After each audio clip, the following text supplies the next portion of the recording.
नमस्कार, आप देख रहे हैं चलिए वहां खबर जहां, आपके साथ मैं हूं शुभ्रा सुमन। नमस्कार, मैं हूं मनोज मनु। मनसुख मौत मामले में सचिन वाजे के फोन मामले की सारी गुत्थी सुलझा ली गई है। मोबाइल ने वो सारे राज उगल दिए हैं जो अब तक सचिन वाजे छुपा रहा था। सूत्रों की माने तो सचिन वाजे 13 मोबाइल फोन्स का इस्तेमाल किया करता था। सचिन वाजे ने 6 मार्च को 5 मोबाइल फोन्स तोड़ दिए थे। वाजे ने अपना ऑफिशियल मोबाइल भी तोड़ दिया था। अब एनआईए मोबाइल फोन का डेटा हासिल करने की कोशिश में लगी हुई है।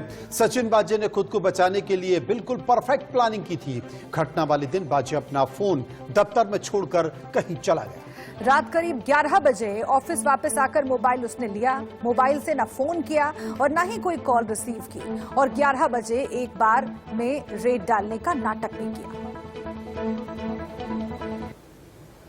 निलंबित मुंबई पुलिस अधिकारी सचिन वाजे मुख्य साजिशकर्ता नजर आ रहा है। पूरी तफ्तीश जो अब तक में नेशनल इन्वेस्टिगेशन एजेंसी और एटीएस ने की है, उसमें सबसे बड़ा नाम निकलकर सचिन वाजे का सामने आ रहा है।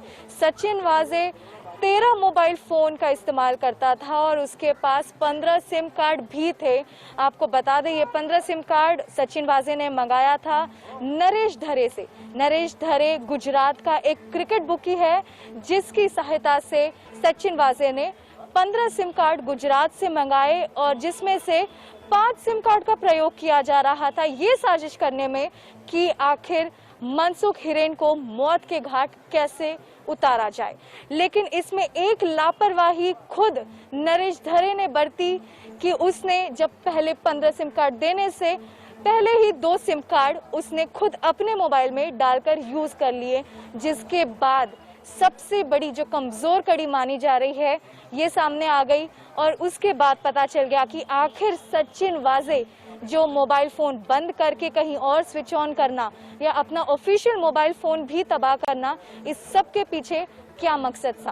अगर सूत्रों की माने तो अब जिस तरीके से एनआईए तफ्तीश कर रही है, आगे यह देखना होगा कि एटीएस भी साथ मिलकर क्या कुछ नए खुलासे इस पूरे मामले को लेकर करती है।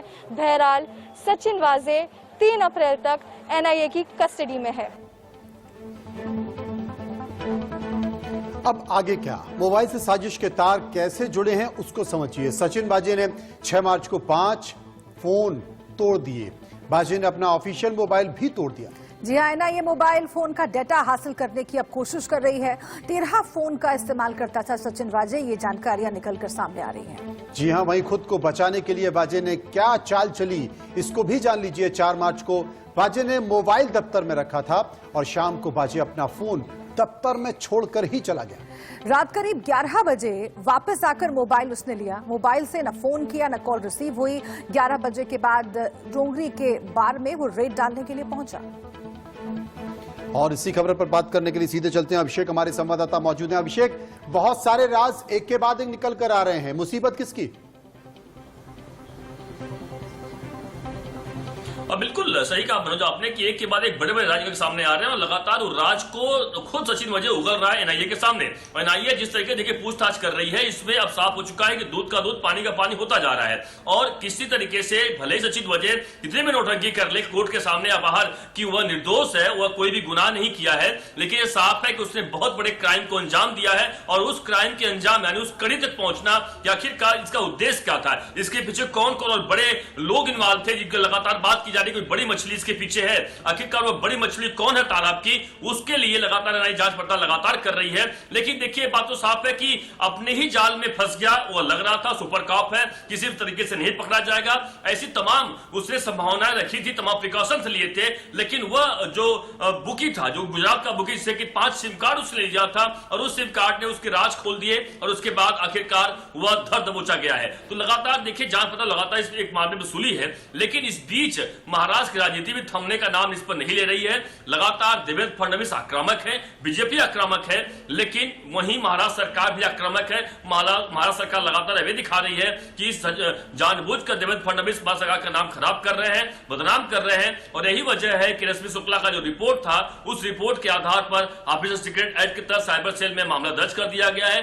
जांच पड़ताल शुरू हो चुकी है। अब देवेंद्र फडणवीस साफ साफ तो दिखाई पड़ रहे हैं कि जो नाम लिखे हुए हैं वो महाराष्ट्र के मंत्री सुलझ गई है।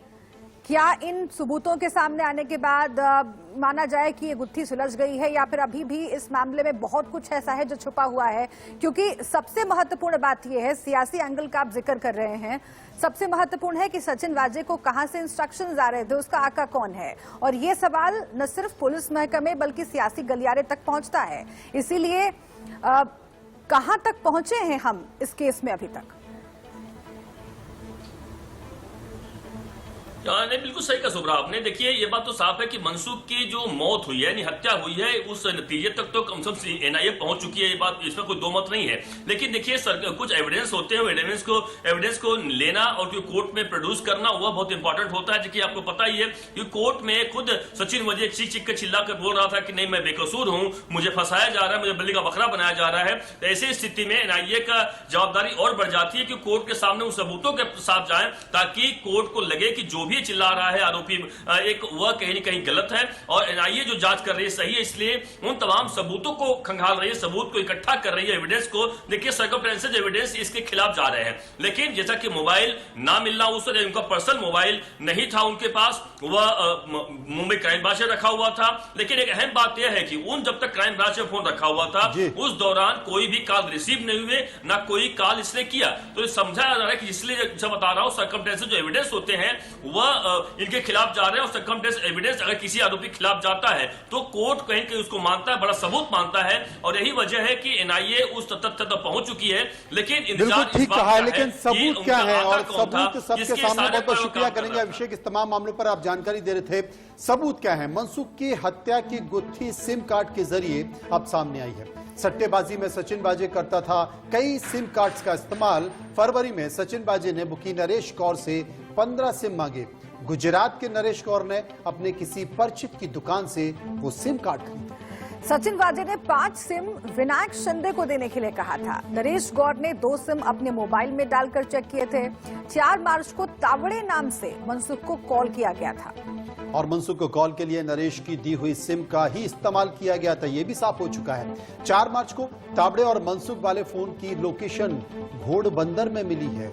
विनायक शिंदे के फोन की लोकेशन भी घोड़बंदर में ही मिली है। एटीएस ने उस सिम की जांच की जिससे मनसूख को कॉल किया। जिस फोन में सिम इस्तेमाल हुआ उसका IMEI नंबर निकाला गया। IMEI नंबर से पता चला कि मोबाइल नरेश गौर का था। नरेश गौर की गिरफ्तारी से केस की परतें आखिरकार खुली। तो वही स्कॉर्पियो और इनोवा का फोन से कनेक्शन क्या है, अब इसको भी समझ लीजिए। ये भी समझने वाली बात है क्योंकि 25 फरवरी की रात को 1:24 पर दोनों कार रुकी। साइंस सर्किल पर स्कॉर्पियो इनोवा 4 मिनट तक खड़ी रही। बिल्कुल, दोनों गाड़ियों के ड्राइवर्स के बीच मोबाइल से बात भी हुई थी। पुलिस ने डंप डेटा से ये डिटेल निकाला है। Internet protocol detail record IPDR से भी इस बात की पुष्टि हुई है और धीरे धीरे करके ये मामला सुलझता नजर आ रहा है। लेकिन राजनीतिक बयानबाजी भी चल रही है। कांग्रेस नेता सचिन सामंत ने बीजेपी को आड़े हाथों लेते हुए कहा कि बीजेपी जांच भटकाने की कोशिश कर रही है। सचिन सामंत से खास बातचीत की हमारी इंडिया न्यूज संवाददाता प्रीति सोमपुरा ने। कांग्रेस के प्रवक्ता सचिन सावंत इस वक्त हमारे साथ में। सचिन जी, आपने प्रेस कॉन्फ्रेंस में कई सारे आरोप लगाए कि जो जांच से है मुखर रही है एनआईए। निश्चित तौर पर 18 दिन हुए, अब तक आगे बढ़ी नहीं रही। और सबसे अहम बात यह है कि जिनकी जांच होनी चाहिए इसके बारे में कोई चर्चा ही नहीं हो रही। बहुत सारे आरोप लगाए जा रहे हैं भारतीय जनता पार्टी के, गोल पोस्ट चेंज किया जा रहा है। लेकिन मुख्य मुद्दा यह है कि एंटीलिया की घटना और मनसूख हिरेन जी की जो हत्या हुई है, इसके पीछे कौन था, क्या साजिश थी इसकी, ये षड्यंत्र क्या था? हम ये बार बार कह रहे हैं ये षड्यंत्र था। ज्यादा बात है ये बार बार कह रहे हैं कि जो रश्मि शुक्ला का रिपोर्ट लाया गया या उनके ऊपर सचिन वाजे के साथ में गृह मंत्री जी के जो संवाद के बारे में बात की गई थी, इसका कोई संबंध मुख्य इससे भूमि प्रकरण से नहीं है। लेकिन सबसे अहम बात है कि इन्होंने कहा गया कि एंड ऑफ फरवरी को गृह मंत्री जी सचिन वाजे से मिले। महत्वपूर्ण बात यह नहीं है। 25 तारीख को घटना होती है एंटीलिया की और उसके पहले जो षड्यंत्र रचा गया वह सचिन वाजे किसके साथ में टच में था, किसके साथ में मिलकर ये साजिश रची गई, इसके तह तक पहुंचना आवश्यक है। लेकिन वो पहुंचा नहीं जा रहा। तो क्या भारतीय जनता पार्टी परमवीर सिंह जी को कवरिंग फायर दे रही है? ये प्रश्न हम पूछना चाहते हैं। दूसरी ओर एनआईए 18 दिन तक आगे नहीं बढ़ पाई और एनआईए ने क्या जांच करनी चाहिए ये भी हम बताना चाहते हैं। इसका कारण यह है कि 10 मार्च को जब एटीएस ने बाकायदा तत्कालीन जो पुलिस आयुक्त थे परमवीर सिंह जी के, इनके कार्यालय से उस कार्यालय के परिसर का डीवीआर मांगा तो वो ऑफिशियली दिया गया, लेकिन 1.5-2 घंटे के बाद शायद जो पुलिस आयुक्त कार्यालय को ऐसा लगा हो कि गलती हो गई देखे, इसी वजह से जयजीत सिंह जो है एटीएस के प्रमुख, इनको फोन जाता है, किसका जाता है तो आपको मालूम ही होगा, उसकी जांच की मांग हम कर रहे हैं। आपको नहीं लगता कि मनसुख हिरेन का मामला हो तो अब पूरा मामला जो है 100 करोड़ की वसूली पे आ गया है? इसलिए गोल पोस्ट चेंज किया जा रहा है। ये दोनों मामले, रश्मि शुक्ला का जो रिपोर्ट हो या ये 100 करोड़ की वसूली का जो आरोप किया जा रहा है, इसका संबंध मुख्य इससे नहीं है। प्रश्न है कि अभी उसमें पर न्यायिक जांच भी हो रही है तो निश्चित तौर पर जो सत्य है सामने आएगा। प्रश्न ये है कि 25 तारीख के पहले ये कहां था और ये डीवीआर गायब क्यों किया गया? इस डीवीआर में क्या था? निश्चित तौर पर वो स्कॉर्पियो हो, इनोवा हो, इसकी मूवमेंट थी। अब एनसीपी नेता नवाब मलिक ने इस बीच कहा है कि जिस तरह से रिपोर्ट के नाम पर भ्रम फैलाया जा रहा है उससे ये साफ हो गया है कि महाराष्ट्र सरकार को बदनाम करने की साजिश की जा रही है।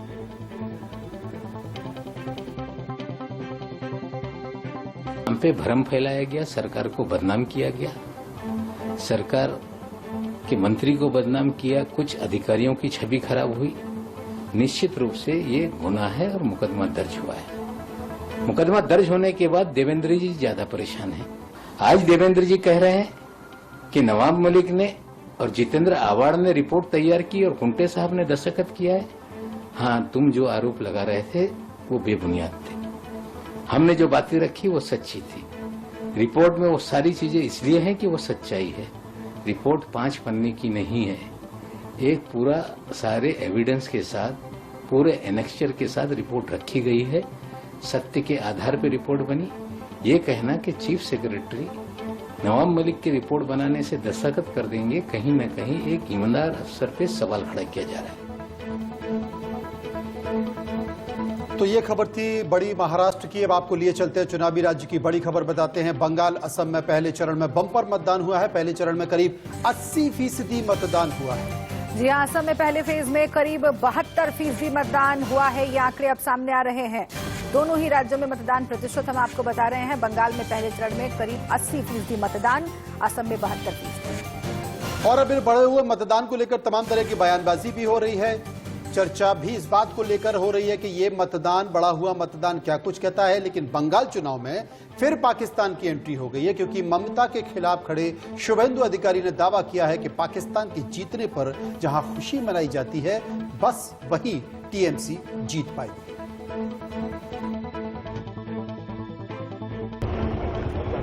যারা হরে কৃষ্ণ বলে, যারা শ্রীরাম বলে, কোনো বুথে তৃণমূল নেই। আর যারা পাকিস্তান ক্রিকেট খেলায় জিতলে বোম ফাটায়, তাদের বুথে তৃণমূল আছে।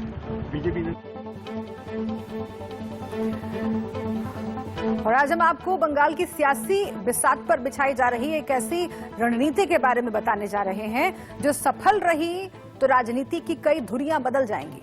अगर ये राजनीति सफल होती है तो फायदा केवल बीजेपी का नहीं बल्कि अस्तित्व की जंग में जूझते लेफ्ट और कांग्रेस दोनों को होगा। बीजेपी बंगाल के साइलेंट वोटर्स को साधने की कोशिश कर रही है, तो सवाल यह है कि आखिर कौन है वो साइलेंट वोटर्स?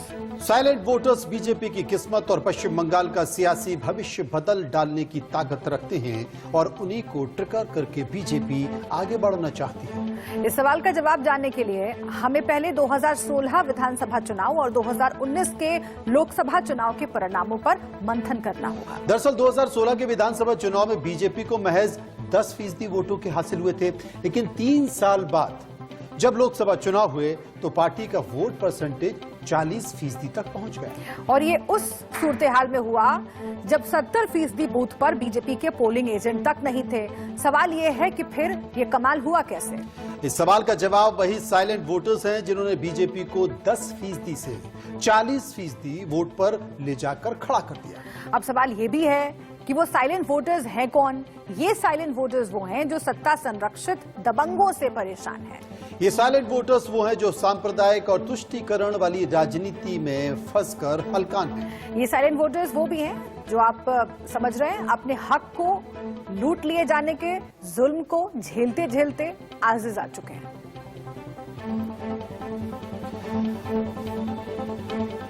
और आज पश्चिम बंगाल में 30 सीटों के लिए पहले चरण का मतदान था। पहले चरण के मतदान में हिंसा हुई, वहीं सुशांत घोष पर हमला भी हुआ। जी हां, बीजेपी कार्यकर्ता का शव भी मिला, टीएमसी दफ्तर में बम ब्लास्ट हुआ।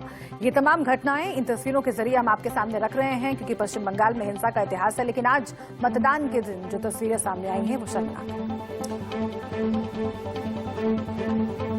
2 मई को बंगाल में तृणमूल की सरकार बनाएगी।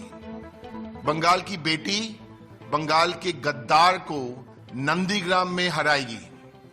मोदी शाह और उनके टूरिस्ट गैंग अन्य सदस्यों के साथ हर संस्था को नष्ट करने की कोशिश वो लोग करते रहेंगे। बंगाल की महिलाएं अपने तरीके से साड़ी पहनती है और पहनती रहेंगी। वो हार रहे हैं देख करके इस प्रकार बनी बनाई कंप्लेन कर रहे हैं। उसके लिए चुनाव कमीशन है, उसके लिए सेंट्रल फोर्स है। सीधा जाके कंप्लेन करे और सेंट्रल फोर्स लोगों को बोल रहे चलिए आपको वोट हम दिलाते हैं, वो नहीं करके वो जाके उल्टा अभियोग करे।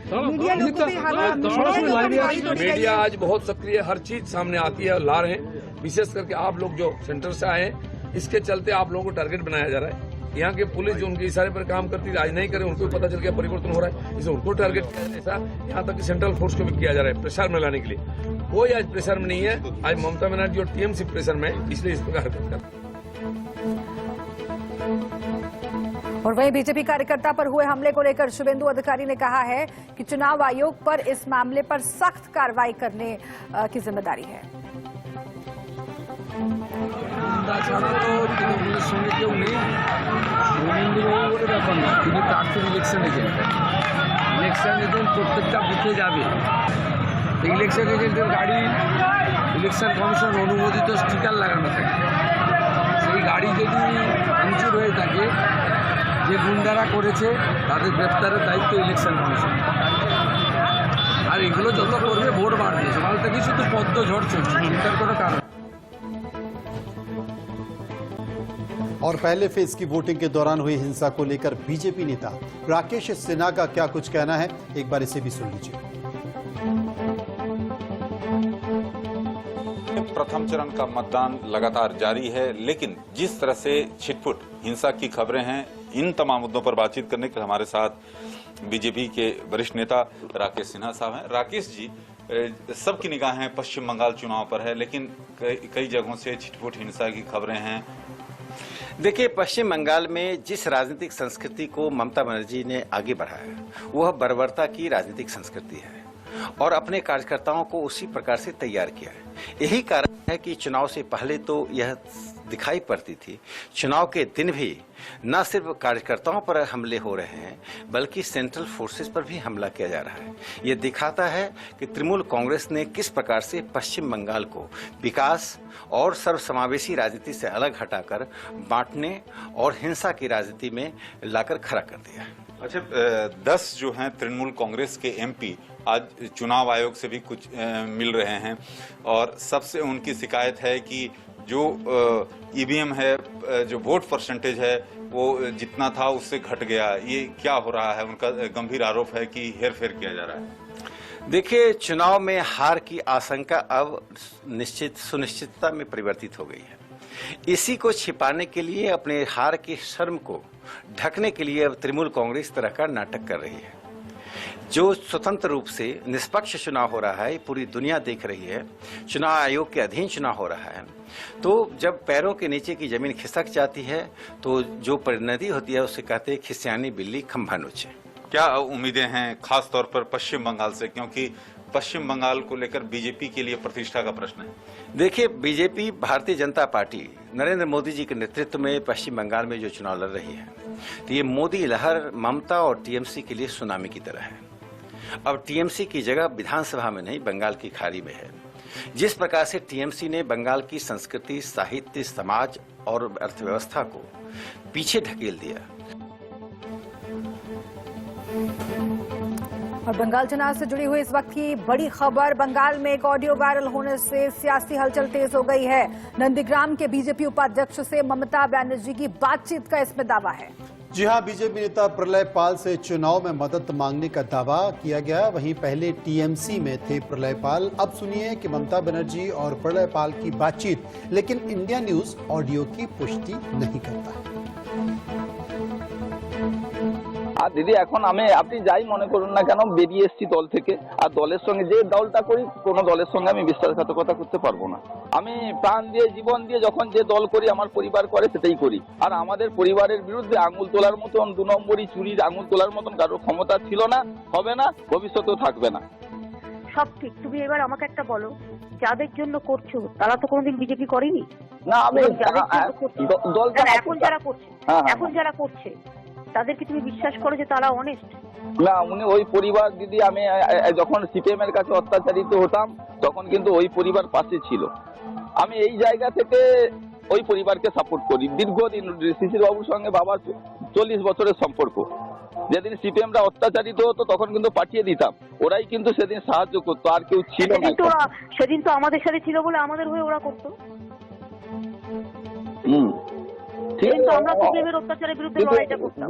আপনাকে অসংখ্য ধন্যবাদ ফোন করার জন্য। মানে আপনি এত বড় নেতৃত্ব হওয়ার সঙ্গে সত্ত্বেও একজন সাধারণ কর্মীকে হিসেবে আমাকে ফোন করেছেন, এর জন্য অসংখ্য ধন্যবাদ। কিন্তু দিদি আমাকে ক্ষমা করবে। তুই ভেবে দেখো।